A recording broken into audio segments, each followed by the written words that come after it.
Hello, everyone, and welcome to this week's edition of Anchor Watch. I'm your humble host, Bobby Jones, with executive producer extraordinaire, Sam Osterhout. How are you doing, Sam? Let's start off there. Man, I just got back from vacation and I assumed I'd get back and the war would be wrapped up and there'd be ticker Mm, tape parades mm. and it would all be good, but I don't think that's what happened. Well, Bobby, where no, where are we in this war? we're Is it we're still going on? currently we're currently living the most mismanaged war in American history, and I do not say that lightly. If you watch this show, you know I love history. I dig into history, but I cannot think of a conflict over the 251 years that the United States has had armed forces that has been so easily botched by the actual leadership with significant ramifications as we're dealing with now. You can go through history. The first thing people say will be Iraq, Afghanistan, and then they'll say Vietnam. Let me be very clear. As bad as both of those wars were, a total of 40 years between the two wars almost, the economic impact and the reshuffling of the world order were not anywhere what we're dealing with now. We, because of our hubris, arrogance, whatever you want to call it, our leadership decided to do this, and we have now created a new world power in Iran. There is no going back to what everything was February 27th. This is not an exaggeration. The Strait of Hormuz will be owned by Iran, and in their minds, it's territorial water anyway, always has been. But not only that, the flow of commerce through that area and the Red Sea is forever changed. I mean, there's your headline right there. Ships once again struck in the Strait of Hormuz. And understand something, the cost of insurance permanently has changed. The economic landscape that is attached to these military actions are going to reverberate. And so, the question that the world has to ask themselves, starting with the United States, is what does the new normal look like? Because that's a negotiation. There's no negotiation, ladies and gentlemen, that A is really happening. And then B, the negotiations that are happening between the Arab states and Iran and the region are trying to figure out what the new normal is. Full stop. So, Sam, that's where we are, in my humble opinion. I welcome yours. Well, my opinion is I base my opinion on your opinion, Bobby. So here's where we are. But look, Reuters reported this morning that Qatar's foreign ministry says the diplomatic contacts have reached, very progressive stages, right? Mhm, Rubio mhm, says there's mhm. been progress, but Yeah, not any, final deal. right, Bessent says a deal to reopen the Strait of Hormuz could land by tomorrow. yeah, We've heard that before, but of course, right. Iran's foreign ministry said flatly that there are no negotiations with the United States happening at all, And that's right? key. That's key, Sam, because here's the deal. When Besant and Rubio are saying this, what they really are saying is Qatar is doing all of this. Qatar, let me put it this way. The United States has no one in the room.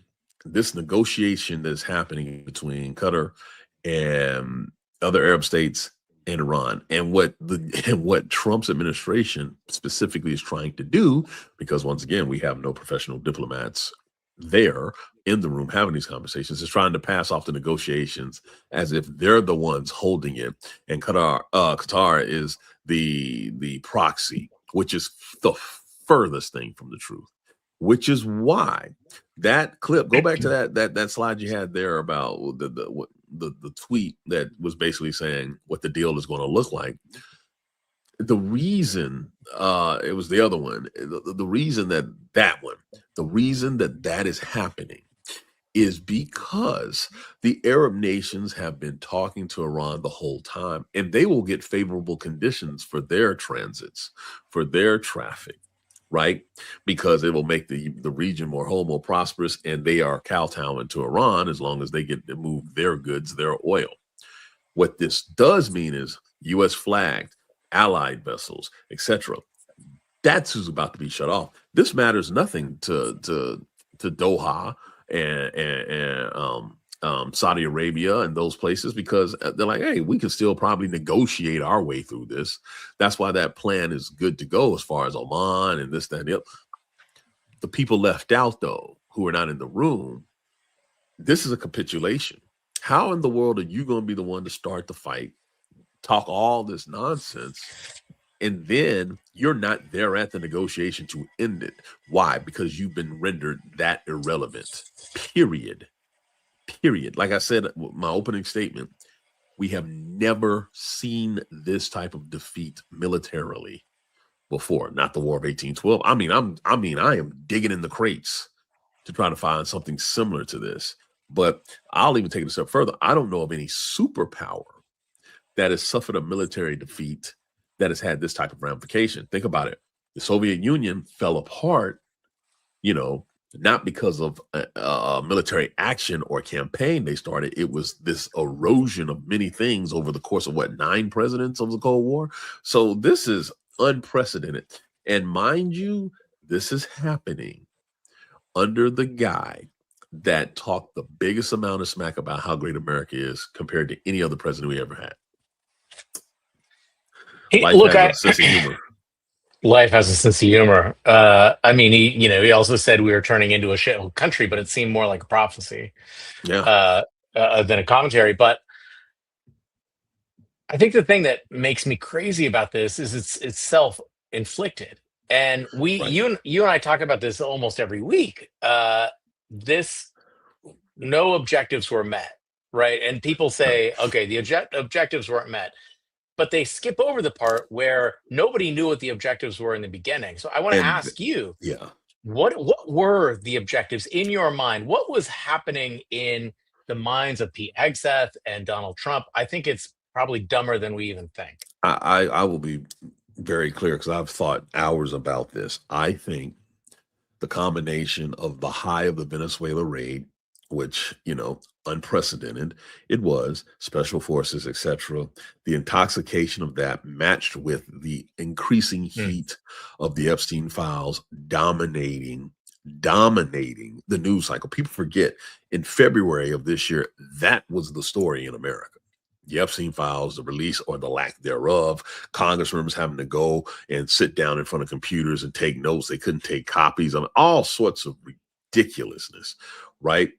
Those two major things allowed for Benjamin Netanyahu to sit there and say, hey, this is the time to try to convince America to do something while they're feeling high. And the combination of that with Pete Hegseth trying to prove that he is the greatest Secretary of Defense because of his imposter syndrome and his, in my opinion, his overt failure as an actual Army officer, National Guard officer. These type of things were the perfect storm to give the go-ahead. And then, because, and this is the final piece of this puzzle, you underestimate the enemy. You believe that these dudes are, some lower than human life scum that's in the Middle East because they're in sand and all this other, every stereotype they could come up with, I'm sure, played through their minds, instead of realizing that this is a civilization that has been around for thousands of years. You can call it whatever you want. It's been there, right? And it's survived a heck of a lot more than the United States has ever had to survive. And so now you're looking at this complete coming together of all this, and the people, and this is the last catalyst of this, the people who were supposed to provide the sanity check to him were instead handpicked loyalists and enablers that were not qualified to be in the seat. And yes, I am including the Secretary of Defense. I am including the current chairman of the Joint Chiefs, who was a retired 3-star and therefore ineligible for the role, had to get waivers from Congress. Okay. I'm going down the list of leadership in that National, Security Council, National Security Authority, whatever you want to look at. They were supposed to be like, you don't want to do this. And as someone who actually participated in war games for this scenario, there's a reason why I knew what was going to happen. There's a reason. Right. And so here we are.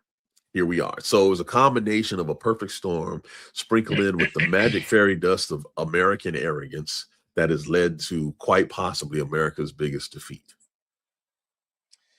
It seems as if there was a, I can imagine their thought process like, well, we solved Venezuela, right? This Right. idea of solving something. Of course, Venezuela is not exactly solved, right? Like Nope.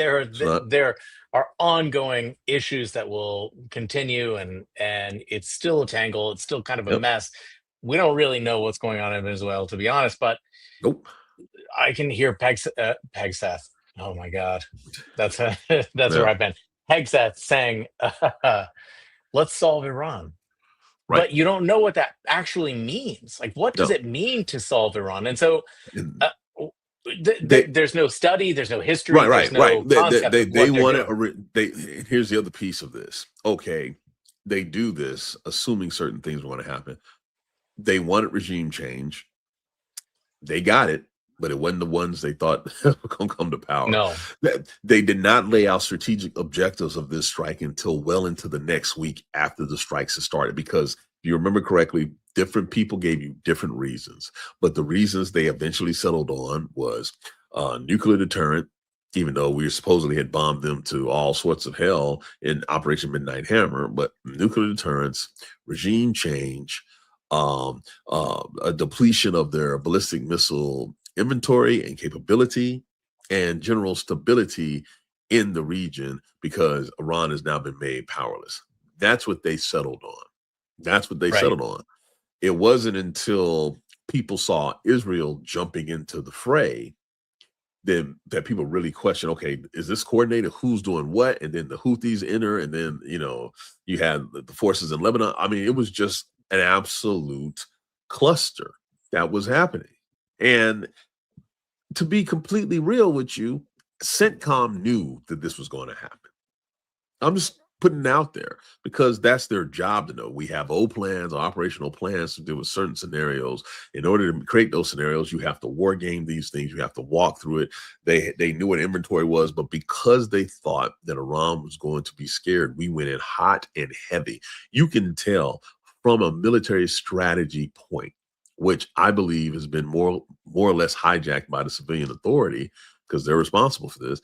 They wanted to go in hot and heavy and did not give a damn about ammunition or munitions counts. They didn't. They did not. They wanted to be the most shock and awe of all shock and awe. Right. Better than Bush, better than Clinton, better than Obama. That's what it was, right? And so now we're seeing, and Reuters is reporting this, and many sources have verified this. All of our long range precision missiles are gone. I'm talking about 80%. Now, this is where and when I need to be very clear with this. This is where people should be concerned because we have no deterrence long range to protect ourselves. The United States has enjoyed being a nation between the two largest oceans in the world, and Yep. historically it protected us. But in 2026, we live in a world where a missile can leave the heart of Russia and be in Washington D.C. in minutes, not hours, not days, minutes, right? And so you want to have long range precision, i.e., for offensive strikes or even point defense, air defense, whatever you want, you need to have them. We have expended those chasing $1,000 drones with multi-million and billion-dollar weapon systems, and we've Right. done it poorly. And so when you ask, how does this happen? Your Secretary of Defense should have enough sense, should have enough wherewithal, enough wisdom, but most importantly, instead of PTing with the troops like he's a damn sergeant, having the strategic vision and thought process to understand strategically what the United States has put themselves into by doing any of this. But instead, he's too busy talking about your testosterone levels. He's too busy doing pull ups very badly. He's too busy doing all of these other things instead of leading the force. Leading the force is making sure you have enough weapons and munitions for the force to execute, making sure they're properly trained and making sure that they are protected to the best of your ability. He has failed in all three of those. Well, and you've talked about the power of our military, and it's not the military necessarily that's failing, right? It's the No, civilian leadership of the no. military. Um, a CSIS estimates that our Patriot, and I'm reading this now, Patriot inventory has gone from about 2,300 before this war to under 800. Yep. THAAD from 450 to under 200, under 278. Yep. Look, at the current burn rate, how long can we keep protecting our bases? We're not. I mean, they're all abandoned. I've said before on this show, my personal office, my base was blown to bits. Blown to bits, both of them in the Middle East as commander of Task Group 56.7. They're gone. So we're not doing it. We're retreating. And I'm going to use that word because people are not using it enough. The United States of America and the United States Central Command area of responsibility are effectively retreating. They are retracting themselves out of and they're not even long range missiles. These are short and medium range ballistic missiles and drones to protect themselves because we don't have the interceptors to do anything. This is why here in the last 48 hours, Kuwait once again hit like it stole something from somebody, just getting slapped all around. So let me explain something about ballistic missile defense and long range munitions in particular. As someone who worked internationally to help set up shields and stuff, you realize that you have a limited number of these things, or at least you should. Right. And the whole idea is the interceptors are not how you fight the war. The interceptors allow you to continue fighting the war, meaning you knock down enough to take out the actual shooters. That's what you do. You don't knock them down every time. You knock them down. And in order to do that, you prioritize what needs to be protected. You allow certain ones to go through knowing that, hey, that's in the middle of nowhere, no one cares, etc. Right? But while you're doing this, you're constantly hunting and trying to stop these things from being launched as is. The United States, in my opinion, strategically underestimated the sheer amount of long, medium and short range munitions that Iran had, and the resiliency and fortification of their launchers, meaning they can move. And even when you hit them, they're buried so deep. These are all intel things. By the way, DNI, the office, the Director of National Intelligence, now has a neophyte in charge, had a person completely unqualified temporarily in charge. And then when you had Gabbard there, who, okay, she was an intel officer at one point in her life, you had her going after the election ballots in Fulton County, Georgia, where I live. Complete fumbling once again on intel, to getting it to the people who need to know it, and the decision makers, i.e. the president. She was not even in the room when these strikes started. That should tell you something.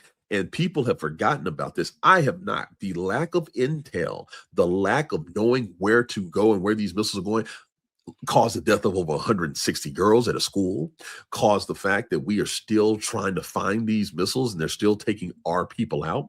And the numbers, we'll get into that in a little bit, have been lied about from day one, all because we did not do the basic things that were already set into place, that were tried and true for the United States military to operate.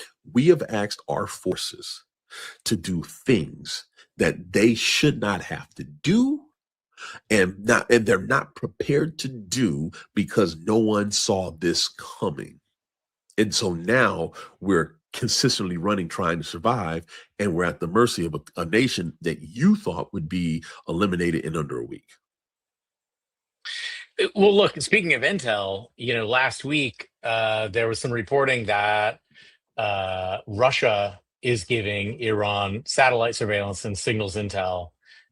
And not just pictures, but real deal kind of stuff. Yes. This stuff, like the emissions coming off our radars, our communications, our weapons. It's this is there. It feels as if they're an active player in this war. Is that accurate? I said that maybe what a week into this too, because you said it a lot. Right, because understand something, these two nations in particular have very robust signals intelligent, electronics intelligent capabilities, not just to proactively be offensive, but to read and understand what's out there. They know how the spectrum of war works in ways that we cannot see, say, with the naked eye. But now when you're talking about the eye in the sky and satellite imagery and stuff like that, it's so precise. It's so very precise. And there is, no way that Iran is getting that type of data where they are being this effective without some type of outside source. That's not to say they don't have their own capability. They do. They do. But in this case, from all published reports, the the scope and the scale of the targeting data they're getting, and think about this, the surface area that it's covering, the entire Middle East, it's amazing. It's amazing. I mean, they hit a ship in port in Egypt, Right. with pinpoint accuracy. Number one, it surprised the rest of the world that they were able to do that because they had munitions that could reach there, but also the accuracy of the targeting. Right? It was the first time the world had been made aware of these capabilities. Again, there were many people that knew they had the possibility of this capability and could use it. That's why I was on talking about the Red Sea being an issue. Suez Canal into the Red Sea, into the BAM was an issue that no one was talking about because now you've effectively caged off the Middle East. 70% of trade, 20 to 25% of oil. And then when you backfill it with the Ukraine situation in the Black Sea and the Caspian Sea, you have a string of the world's most important waterways now under conflict. And the one thing they all have in common is Donald John Trump and his administration, the State Department, their lack of ability to do anything, and diplomacy by bomb. Doesn't work. And we're seeing it. And eventually, well, we've already started paying the price, but eventually we're going to accept the new normal because there's no going back. So what is that new normal? Well, I mean, you're going to, the new normal is you're going to be paying more for energy across the board, the ripple effect there. I mean, I'm not an economist, but many have talked about it. But most importantly, freedom of navigation has now been dramatically affected. You need to understand the history of this concept. It goes back well into the Middle Ages. The United States, the first war that is newly reconstructed United States Navy did after the revolution was fight for freedom of navigation. The Barbary pilots, the shores of Tripoli, all of that, right? To see the United States Navy have to stand by and watch the whole reason it got reconstituted 251 years ago now happen in front of them because of a guy who, to show you how out of touch he is with naval warfare, wants to build battleships in 2026. It melts my mind and it hurts me personally as a Navy man.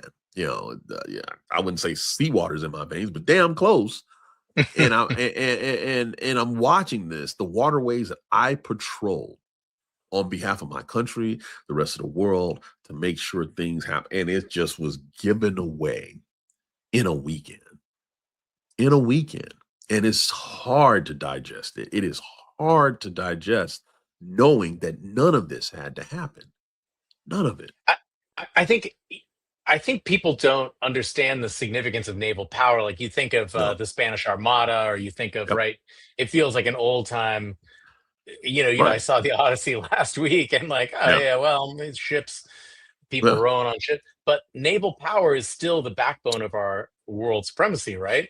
Can you explain that a little bit? Yeah, I'll be happy to. He who controls the seas controls the world. It is not a coincidence that the countries that had the most powerful fleets ran the world. And it went in phases. You had European people figuring this out, but when the Middle Ages hit, Spain was the first major power because they had the Armada, right? And they're near peer competitors with Portugal, United Kingdom, France, this, that, and the other. And then when the British Empire became the British Empire, it was because of naval power. Lord Nelson, these guys that did things that single-handedly in one naval battle changed the trajectory of human history. Whether you were in Africa, South America, that battle changed everything, right? And then the United States announced itself as a world power in the Spanish-American War, right at the beginning of the 20th century, when it defeated the Spanish Armada and the Battle of the Philippines and Manila Bay and all that, and George Dewey. The world was like, oh, so America's really, really serious about being a power. Oh, wow. And that kicked off the American century. That's how ridiculously powerful fleets are, even in this age of air power. And I know people talk about air all the time. The reality is your goods still come via sea. The lift capacity to do it is huge. We don't ship oil by air. We don't ship your clothes that's on your back by air. We don't ship produce. It's all by sea. And you live off the sea too. There are no natural resources in the air like you have in the sea. So if you control seabeds, if you control straits and throughways and stuff like that, you control commerce. You control commerce. You have power. You have power. You are respected. It is that important. They figured that out 1,000 years ago. And that's why it's significant, Sam, because no matter what you do, no matter how you slice it, if you are a country that wants to live and have a certain considerable means and a certain quality of life, you have to have access to a sea and be able to control your access to it. That's why landlocked nations fight like hell to have, they fought like hell to have colonies and stuff to get access to waterways. Nothing's changed really in 1,000 years. And to that end, I've done a lot of TV and doc stuff on piracy and Right. poaching and illegal fisheries and crime on the high seas and stuff like that. And the U.S. Navy was always the gold Yep. standard in Yep. like when the Navy came in, the pirates they got out. Yep. And but even further than that, I've heard a lot of old Navy guys say, look, there's not a ship on the ocean, on any Yep. sea that operates without the unique permission of the United States. Like that's the kind of grip that our Navy Yep. had Yep. on the waterways. And Yep. where are we now? If you're talking about blue water on blue water, we're still pretty damn robust. We're still the game in town. Yeah. However, and I've said this before in earlier episodes, there's a saying, a ship is a fool to fight a fort. When you have naval power try to insert itself into land issues, things become complicated. And in our Hmm. case, it was self-selection. And, and anybody who studied, again, military history, was a Professor Pape in his escalation trap. People need to remember he also taught at the, Air University, which is basically the Air Force War College. You cannot win a war single-handedly by aerial bombardment or Right. by sea bombardment on shore. Boots on ground eventually have to come into play. Well, apparently Hegseth didn't do joint professional military education phase 1, JPME, because he believes you could do it. Trump believes you can do it. They tried to do this on the cheap, and now it's going to cost America billions, billions. And all because, and this is the other piece of this that I think does not get enough credit, Sam. We told our own intelligence community to pound sand, and we chose to believe Israel's intelligence. I cannot stress to you how big a deal that is. Career professionals who have spent their entire lives in spycraft for the United States were told, we don't want to listen to your assessment. And that was the beginning of, we don't want to listen to your assessment, United States military.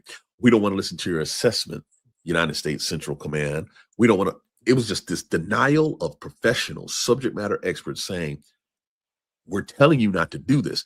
And now we're at this point where the Joint Chiefs have to stand on their head and be like, you can't do this, which leads to this. I laughed and I cried damn near at the same time when I saw this. Yeah. For those who don't know, there was an email that went out. Various emails went out to various military think tanks within the United States military's footprint, CSIS, all these people, and within the Department of Defense themselves, so active duty troops. We're looking for creative and unconventional ideas to end the Iran conflict.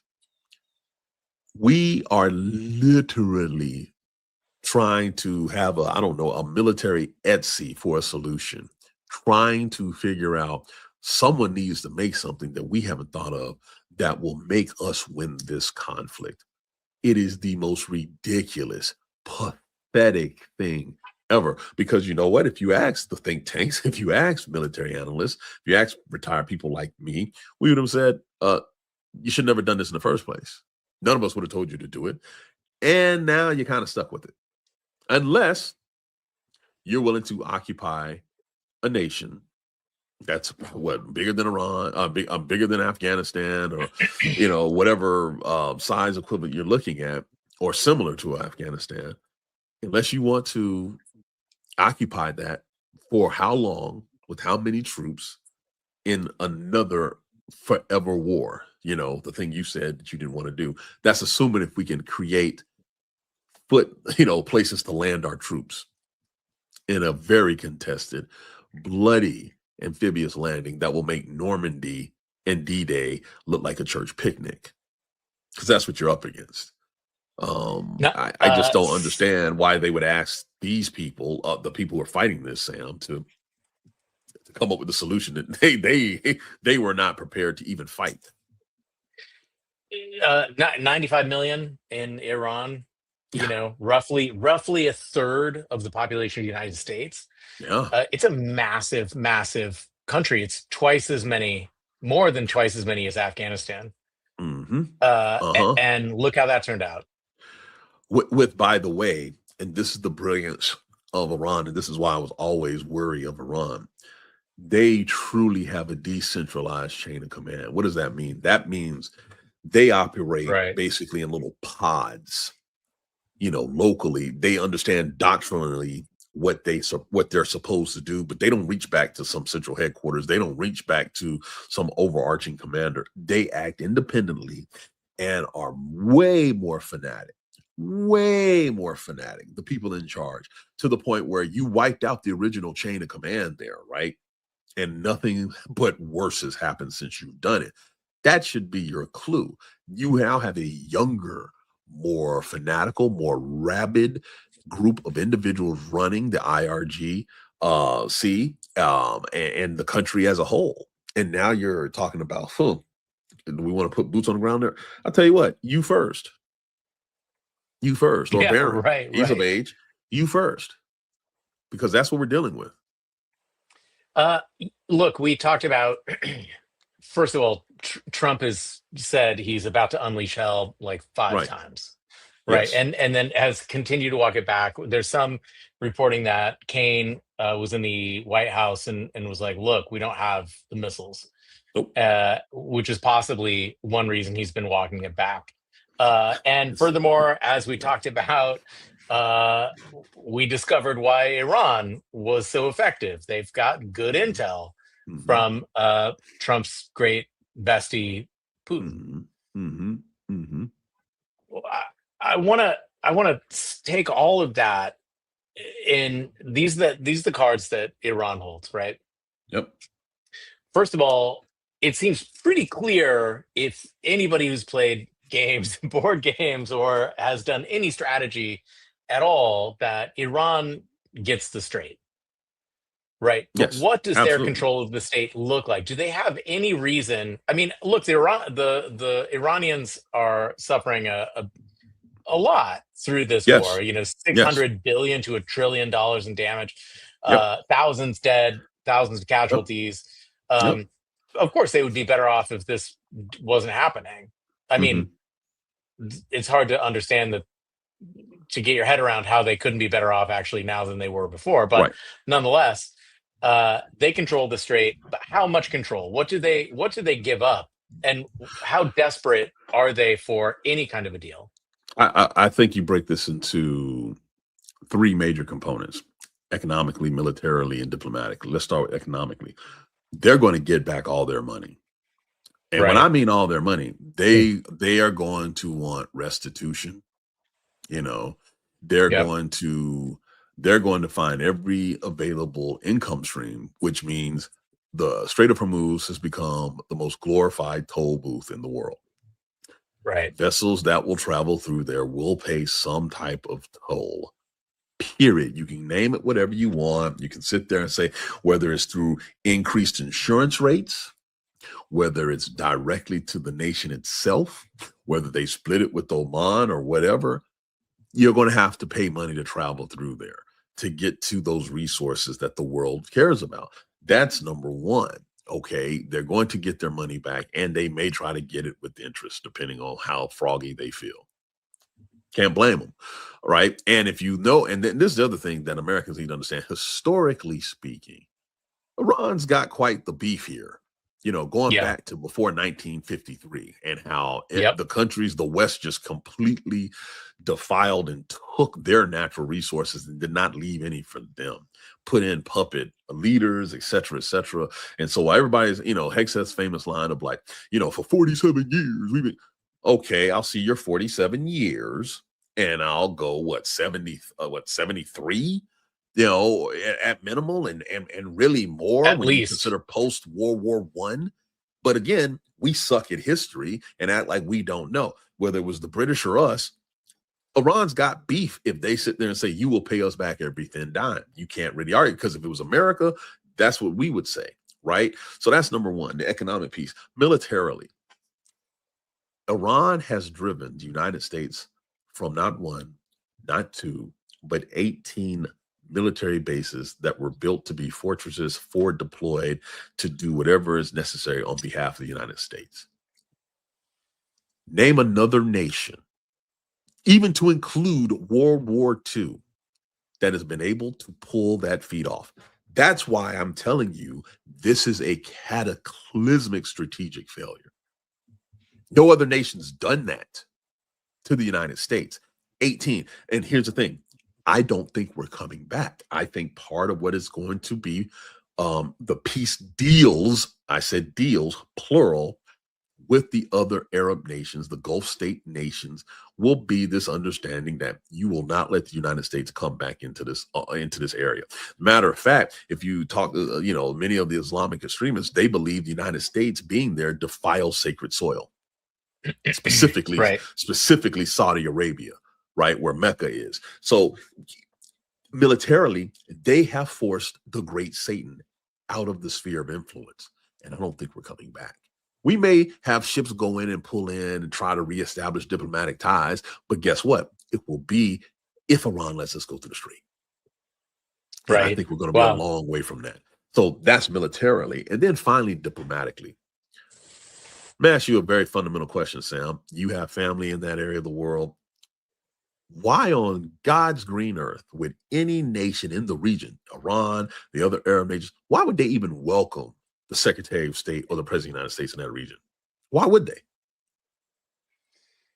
Look, I got to go back to the military part, because those bases, we didn't invade Saudi Arabia and put a base there. Those bases were put there diplomatically, right? Yes. The Saudis saw that there was some benefit that we could offer them, that they would then allow us to set up shop in that region. And all of those bases, it wasn't we launched an attack and set up a base and we've held it for the last 100 years, right? Right. So the diplomacy and the military go hand in hand. There's neither expertise in any of that. Exactly. And so I think what you're saying is it resonates so deeply, is that we don't, they always talk about the stick and the carrot. Right. We have a really not a great stick and no carrot. We have nothing on offer for anyone in the region anymore, except more fucking chaos and heartache. That's it. That's all we've got to offer. So of course, nobody's gonna. Who would the only reason anybody would come to the table to deal with us at all is just so that they can stop the bleeding. No, and I agree. I think I talked to a friend of mine today. We go all the way back to middle school. She's extremely intelligent, especially on international relations. And one of the things she said to me was, we need to start focusing on the solutions, right? I just laid out the problem economically, militarily, diplomatically because of this. The solution piece, no one's talking about because they believe it's too difficult. It's not difficult. It has to do with the recognition of how you see that area of the world again. If you were to look at the Middle East and treat it like Europe, solutions present themselves because Europe ripped the world apart in World War II. How did it come back together? How did they create this Pax Roma that happened afterwards? Well, number one, you stopped looking down upon the rest of the countries there and started treating them at some level of equality as you built them back up. Germany and Japan were our greatest enemies. Now they're our biggest allies. How do you do that? A hell of a lot of soft power is where you start. The one thing that this administration has gone out of its way to gut, USAID, all of this. You are going to have to put a lot of money, time, and here's the key phrase, unbiased expertise back into the diplomatic arm of the United States and its soft power that it wields. That's the first step. And it's going to take a while. It's going to take years of that strategic thought process. It needs to be seen as something like the Cold War was, how you had, no matter if you had a Democrat or Republican, there was a steady idea of how to deal with the Soviet Union. This is the same thing. And when I say the region, I mean Iran and every other country individually, because this is what I mean by looking at them as equitable members on the global stage. Too often the United States looks at places and be like, oh, that's the Middle East. They all are the same. Or there's Africa. They're all the same. Or there's South America. They're all the same. We do this everywhere else with the exception of Europe. I wonder why. Neither here nor there at this moment. The bottom line is you need to be able to sit down with Iran at some point and have yourselves taken serious. That means you're not sending your damn son-in-law or your golf buddy to do that. No, you bring an expert that has been in the region that they respect, and you do this all over the region. The other thing, and this is going to be the hard part for this administration, which is why I don't think it'll happen with Trump, you have to remove all of your business dealings out of that area so there's actual credibility with negotiations. You cannot have a war and what's going on, thousands killed, right? And you're talking about you're serious about peace, but you're over here negotiating real estate deals, or your sons are in the area. Your sons are, you can't do it. I mean, Congress, permission granted to do your job. The emoluments clause, permission granted. But if you're serious about changing this back, and maybe by the time I check out of here, we're back to normal relations. But I'm telling you now, there is no way this is going to happen until you make these fundamental changes on how you see that region and other regions like it. You can get ahead of the power curve with Africa because that's the next place. Natural resources and a complete superiority complex the United States has when dealing with it, right? You might want to pump your brakes, son, because the world has a long memory and resources are not plentiful. What are you going to do? And look, I think so many of us were devastated when Trump pulled out of the JCPOA because we saw that was, the Iranian regime has been brutal. They've been brutal, but they've also been on the knife's edge, right? Because there are 95 million people, and by some accounts, it's roughly 5 to 12% of them who are ruling and reigning terror over the rest, right? And so the JCPOA came along, and it appeared to a lot of people on the ground in Iran, a lot of normal citizens in Tehran, that they would be rejoining the Western world.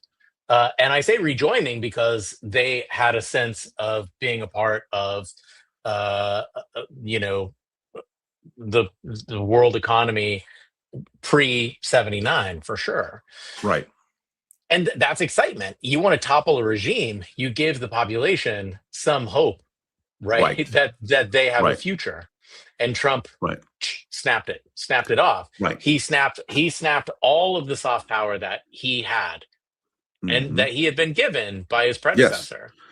And now he's further removing it. Even earlier this year, there were wild uprisings in Iran, and they were being suppressed violently. They weren't stopping.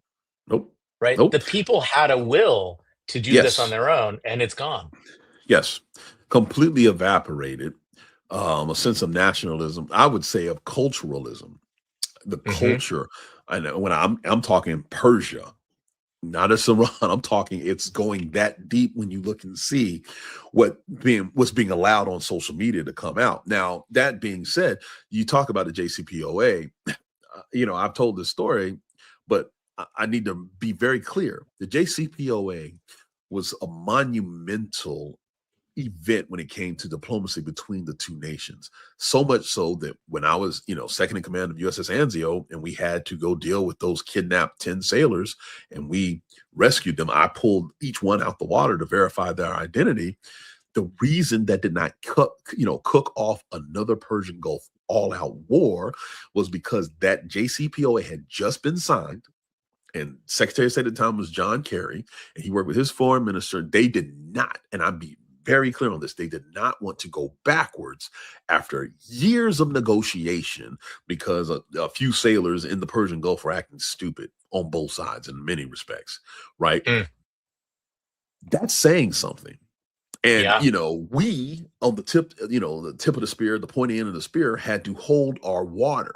We had to go against everything we had been trained and conditioned to do to maintain that peace, buying into the agreement that had been reached. And because of that, not a shot was fired, not a life was lost. That's the power of true, real, measured diplomacy, right? And I got to see it firsthand. I remember us being on the phone with the White House. You know, Fast forward a little over 10 years later, actually 10 years, a little over 10 years later. And now we're in a situation where the phone will not even be picked up when we ring because of such little international diplomatic credibility. And what blows my mind is we still have Americans who are like USA, USA. We'll pound them. You don't have the cards, to use a term that you should be familiar with. You played them early, you played them often, and you played them and nothing happened. Nothing happened. Warfare is not about who's the most powerful, it's about who can withstand the most. Iran has shown that they can withstand the most, and the United States have no more nails to hammer. Mm. I think the a bully projects an image of power, but it's an Mhm. illusion, right? The bully Right, always stands alone. right, Nobody is friends with the bully, right. Adam, and you get power through friendships. bingo. I was literally about to say that, Sam. You're most powerful when you have friends that are ready to roll with you, when you have a crew. That's when you're most powerful. The other thing I will say is America historically has been its most powerful when it was its most quiet and most underestimated. Yes. Admiral Yamamoto said after Pearl Harbor, I believe we have awakened a sleeping giant. Why? Because he studied in America. He knew the type of fortitude the American people, especially at that time, during the Depression and all that, the type of stuff we were made of. He commented about it didn't matter the ethnicity, that he was like, there is this thing in them that makes them different. And you got to understand, this is a guy that was raised in Japan, the feudal ties, the Bushido code, all that was implanted. So he game recognized the game. And he was right. That mentality of being quiet but being strong has been completely eradicated. Now we got to wear it on our chest. We got to, just completely disfigure the flag to show how, the way we wear it's insane. It's Bobby, we insane. got to take testosterone for fuck's sake. I Like mean, it's dude, the whole, these are all of it is just the dumbest. It is the dumbest thing ever. Oh my god. Uh, I really wonder what Hegseth thinks about before he goes to bed at night. I really do. Because I wouldn't uh, be able to sleep. As a former commanding officer, if I knew I was doing this to my people, I could not sleep. I couldn't. I don't sleep well now, knowing that some of my former sailors are still out there dealing with this. If I'm being blunt and completely honest, you can ask my yeah. wife. I don't go to bed early, and when I finally do fall asleep, I wake up early, and the first thing I do is check to see what the latest is happening. Well, so let's talk about that just a little bit before we go, Yeah, because yeah, the defense casualty analysis system is the public ledger yep, of what's happening, and there's been a lot of controversy going on. I think the number right now shows 18 Americans killed and 687 wounded since February. yep. Their database, a lot of these people just disappeared temporarily, at least off that database. And I think it was CNN maybe who reported on this. And as soon as they reported, the all the casualties reappeared, and the Pentagon and Pete blamed technical errors. And No, no, what, Bobby, what's no, going on? no, no. They got caught. They got caught. Yeah. And Lord help me, if I was a member of Congress, I would draw articles up today to impeach Pete Hegseth. Period. Because he's lying to the American people about their sons and daughters. Full stop. And he can't claim ignorance because he was a damn Army officer. He took the oath. He knows what the hell he's doing. This infuriated me when I saw it, because you lack such integrity that you can't even be held accountable for the war casualties you have caused. Why in God's green earth would I follow that man? Because Lord knows, if I'm wounded, my family may not know. My hometown may or may not know. My benefits may be affected because you want to classify me different because of politics, because you're over there PTing with the troops and you're telling them to take testosterone. Are you serious right now? You serious? You put yourself up there with the past secretaries of defense, secretaries of war, as you want to call yourself, or chairmen of the Joint Chiefs. Do you think Dwight D. Eisenhower would do something like that? Do you think any of our most elite leaders in American military history would sit there and lie? No, they would do the exact opposite. They would write letters, handwrite letters to the families of casualty members, telling them that we are sorry for your loss and thankful for your sacrifice. But this clown, and I'm using that, you know what? I need to stop saying clowns, because clowns actually make people smile. This buffoon thinks it's okay to lie about this. To lie about this. There are service members that are struggling probably right now in physical rehab at Walter Reed, who are fighting, using everything they can to motivate themselves, trying not just to get healthy, but in our demented minds in the military, we're trying to get back to our people. And this man's like, poof, you were never here. Are you serious? He should be impeached today. No, he should have been impeached months ago for Signalgate, but you better damn well believe he should be removed from office right now. And where is Congress? And I'm saying Congress, not just Democrats, Republicans too. This is who you want leading our sons and daughters? They talk about it all the time. Old men send young people to fight wars. I just hope and pray that it's not one of your young people, members of Congress, that actually have to go and do that. Because this is unforgivable to me. It is. It is. And look, I think one thing that unites right and left, and should unite every American, is sort of reverence for the sacrifice of folks like you who served, and especially when they've paid a higher sacrifice. And the civilian leadership at the very top doesn't recognize that sacrifice. No. It's humiliating. It's a political inconvenience for them. This fake narrative that America's invincible. What are you talking about? Bases are still operational. No, they're not. We protect our troops. No, Straits open. Straits Bases are operational. Open. I just, and for all those who may see this or whatever, who have supported Trump and are MAGA this, MAGA that, I need you to ask yourself a fundamental question. If it's your son or your daughter that's put in harm's way, do you honestly believe that they will do everything they can to protect them while they do the mission? And if God forbid something happens, that they will adequately acknowledge your family sacrifice? Do you really believe that? Because if you do, there is no way I'm going to convince you otherwise. I am presenting to you the evidence. We had 18 bases. They are no longer there. When you think about 50,000 people, for the most part, spread around 18 bases, and we have seen consistent bombing of those bases with little to no air defense now. Do you really buy the numbers they were talking about of only like what, 300, 400? Really? Do you really think that is the case when we're hearing about thousands of deaths in Iran? Come on. You went to school. You have logic-based thinking. Think for yourself. You've got to be kidding me.